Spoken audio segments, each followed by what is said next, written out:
Hey everyone, happy April Fool's Day.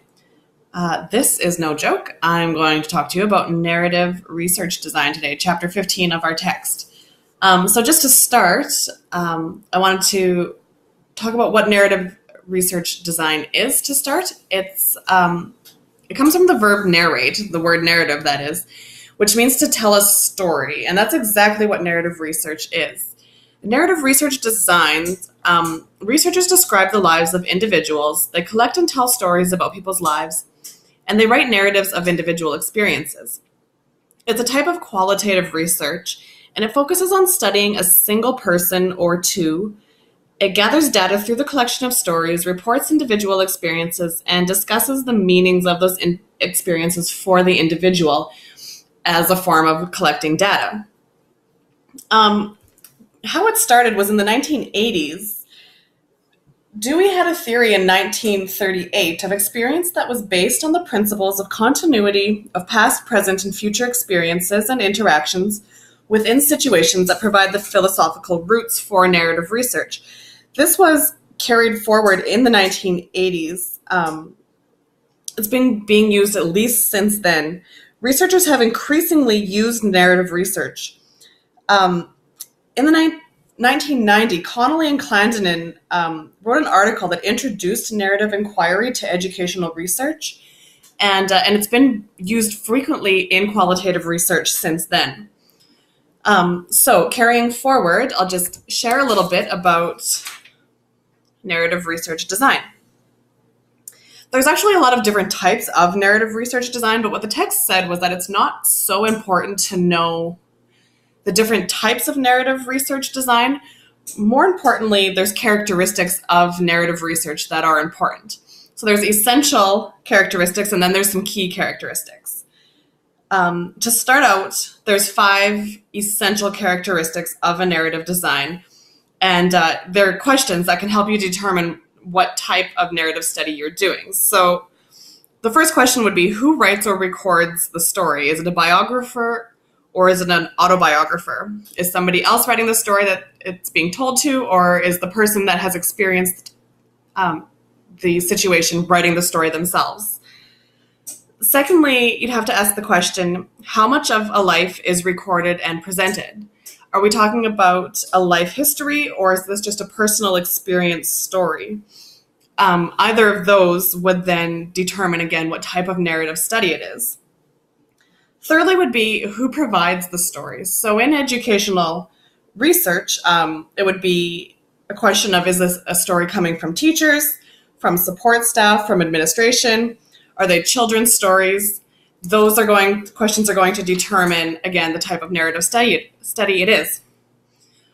Fourthly, the question asked is if a theoretical lens is being used. So, for instance, the text gives the example of the lens being as an advocate for Latin American groups, or possibly reporting stories of women using a feminist lens. Those would be, again, characteristic of what type of narrative study it is. What type of lens are we looking through in this story? And then fifthly, the last question is, can narrative forms be combined? And it says that in a narrative, it is possible to have the different elements listed above combined in the study. I imagine that if they're combined, it would make it a little difficult to differentiate exactly what type of narrative study it is. But again, it would come down to what type of research you're looking for in that. So then we have some key characteristics of narrative designs. I think there's 7 of them. You'll know it's narrative design through these things. Individual experiences, number 1. In narrative research, the inquirer often studies a single individual. Narrative researchers focus on the experience of one or more of these individuals. Although it's less frequent, researchers may study more than one individual. But it did stress lots that often it was 1, sometimes 2, not more than that. The narrative researchers focus on understanding individual history or past experiences and how it contributes to present and future experiences. The second characteristic would be chronology of the experiences. Chronology in narrative designs means that the researcher analyzes and writes about an individual life using a time sequence or a chronology of events in order to make it make sense. The third characteristic would be collecting individual stories. So a story in narrative research is a first-person oral telling or a retelling of an individual. Often these stories have a beginning, a middle, and an end, which it kind of alluded to or made the analogy to reading a good novel. It has a beginning, a middle, and an end. And then that with those, it can be used for research. The fourth characteristic I think I'm on is restorying, which is the process in which the researcher gathers stories, analyzes them for key elements of the story, and then rewrites the story to place it in a chronological sequence.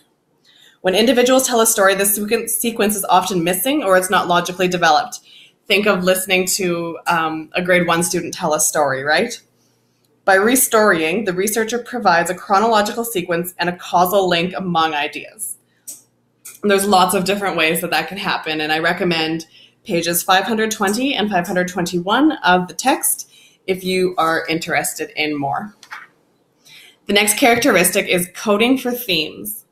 The identification of themes provides the complexity of a story, and it adds depth to the insight about understanding individual experiences. Sixth is the context or the setting where the story takes place. The setting in narrative research may be friends, family, workplace, home, social organization, or school, the place in which the story physically occurs. And then lastly, the seventh characteristic of narrative research design is collaborating with participants. Collaboration in narrative research means that the inquirer actively involves the participant in the inquiry as it unfolds. This collaboration may include many steps in the research process, from formulating the central phenomenon to deciding which types of field text will yield helpful information to writing the final restoried rendition of individual experiences. Collaboration involves negotiating relationships between the researcher and the participant. All of this is it was very interesting information to me.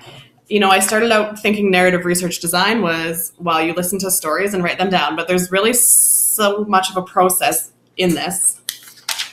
Really very neat. Lastly, I want to talk to you about the steps in conducting narrative research. We talked about the essential characteristics of determining what type it is, the characteristics of narrative research, and lastly, these are the steps. And they're not steps that have to be followed in sequence or in order. It did say that often researchers will start at one place, go backwards, go forward, jump, revisit.